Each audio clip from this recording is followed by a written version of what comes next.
a story voice. Wonder is now drawing near as we still ourselves to hear. Quiet, quiet, make not any noise. Good girl. DoraMae's ready. Let's begin our reading. Once upon a time, a little girl lived with her mother and brother in a small cottage by the edge of the forest. Her favorite piece of clothing was a long red cape with a soft, silky hood. She wore it so often that soon everyone called her Little Red Riding Hood.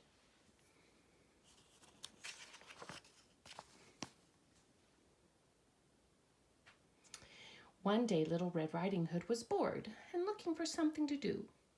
"You could sweep the floors," said her mother. She was busy painting the fence. "No," said Little Red Riding Hood. "I don't think that's what I want to do." "You could help clean the yard," said her brother, who was busy chopping wood. "No," said Little Red Riding Hood. "I know that isn't what I want to do."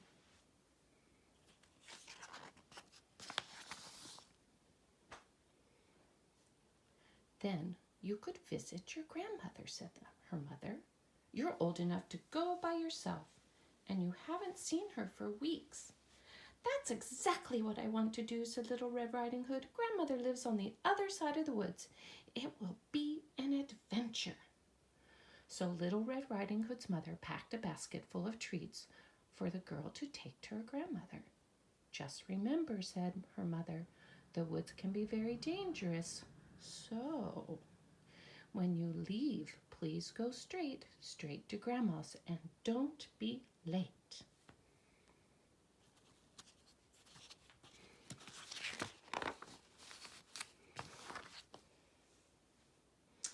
"She won't listen," said her brother. "Yes, I will," said Little Red Riding Hood. "Of course she will," said her mother. "Oh, and dear, something else before you go. Only talk to those you know." "She won't listen," said her brother. "Yes, I will," said Little Red Riding Hood. "Of course she will," said her mother. "Oh, and one last thing, sweetheart. From the path you shouldn't stray, or you could get lost one day."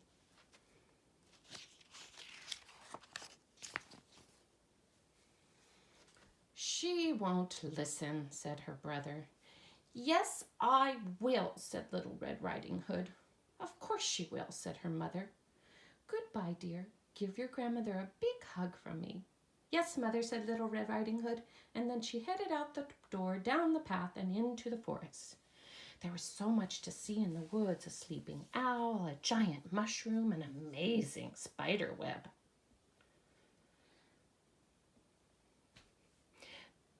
Then Little Red Riding Hood remembered what her mother had said. "When you leave, please go straight to Grandma's, and don't be late." "But," thought Red Riding Hood, "Mother surely would want me to enjoy the forest." So she stopped and looked around. Uh-oh, what do you think about that idea? What do you think, preschoolers, about that idea? Just then, a dark shape stepped out from behind one of the trees.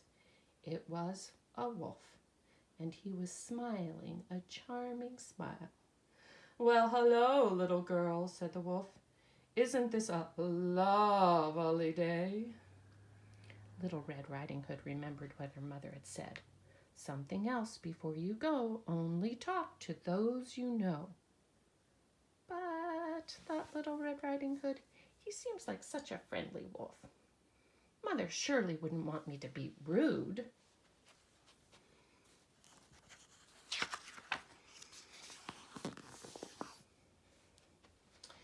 "Hello, Mr. Wolf," said Little Red Riding Hood.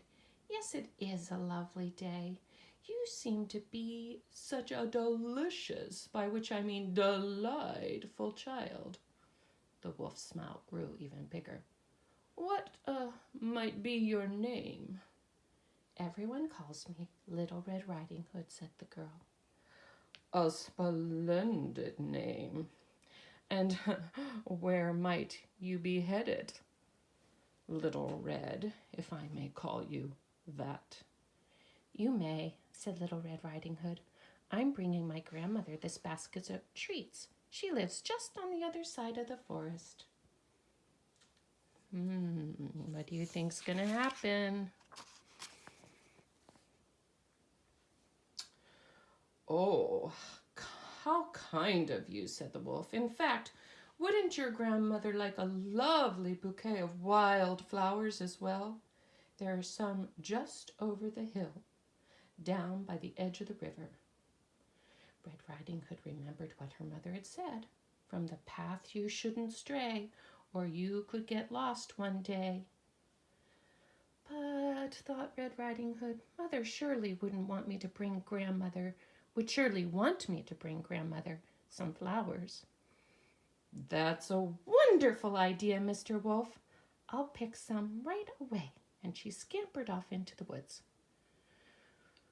Goodbye, Little Red, the wolf called after her. I'm sure we'll meet again very soon. And then he whispered, by which I mean for lunch. Oh, dear. DoraMae, what do you think?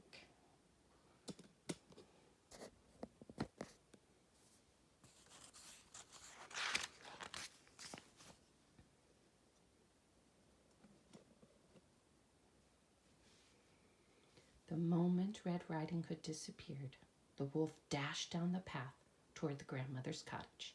He tapped lightly on the door. Grandmother, he said, in his little girl voice. It's me, Little Red Riding Hood. Oh, Little Red, really, how wonderful. Grandmother flung open the door.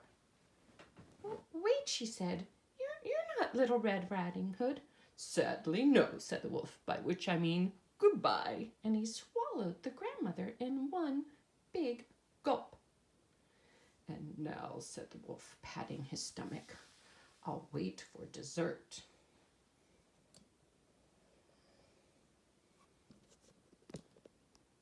Are you okay, DoraMae? I think it's going to be all right. Keep listening, okay? She's a little worried. Are you a little worried? What might you be thinking right now? What do you think is going to happen? Let's find out.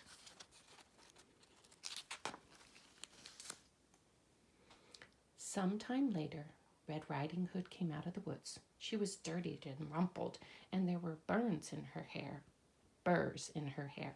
What's a burr? Do you know what a burr is? It was much harder to find the path again than I thought it would be, she said. She was surprised to find her grandmother's door wide open. She stepped inside. Grandmother, are you home? Yes, dear, came a scratchy voice from the bedroom. But I'm in bed. I'm afraid I have a nasty cold.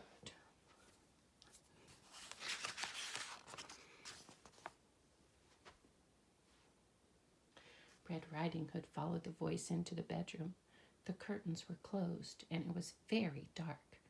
Grandmother was wearing a floppy nightgown, and the blankets were pulled up past her nose. Red Riding Hood moved towards the bed. Grandmother's eyes looked very odd. Why, Grandmother, she said, what big eyes you have. The better to see you, my dear. Come closer so I can give you a hug.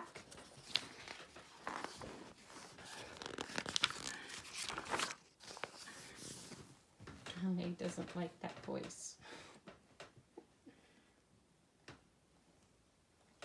Red Riding Hood took another step and saw two triangles poking up from her nightcap. And Grandmother, what big ears you have. The better to hear you, my dear. Can you come closer still? Just then the blanket slipped from Grandmother's face, revealing 2 rows of very sharp teeth. But Grandmother, said Red Riding Hood, what big teeth you have. The better to eat you with, roared the wolf, leaping out of the grandmother's bed.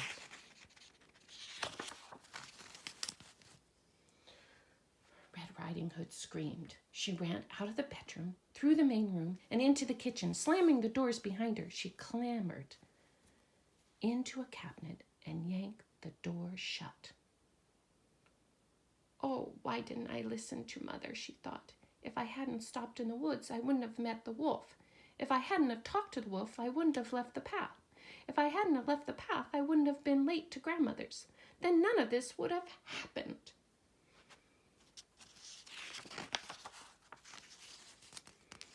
In the kitchen, she could hear the wolf calling to her. Where are you, little Red? He said.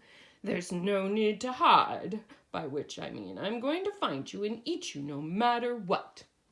Just then, something crashed. A voice yelled. Dishes smashed. The sounds got louder and louder and wilder and wilder. And then everything was quiet.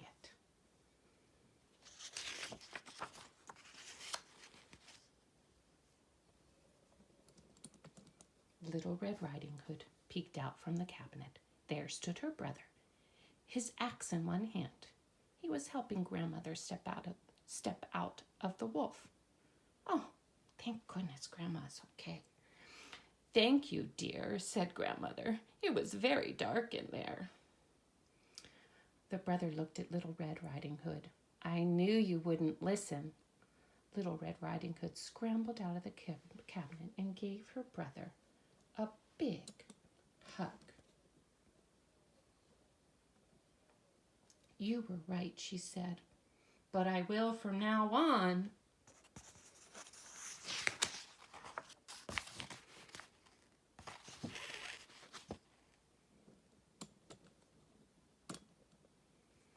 And then Red Riding Hood, her brother, and their grandmother all sat down together to eat the treats from the basket. I'm so glad it ended where they were all together. So now our story is told. DoraMae, what did you think of that story? DoraMae. DoraMae. Hello. What do you think DoraMae's feeling about the story? What did you think of that story, preschoolers? Was pretty interesting, wasn't it? Okay, well, can't wait to hear your thoughts. We'll talk to you soon. Goodbye. Goodbye, DoraMae. Goodbye, DoraMae. Goodbye, DoraMae.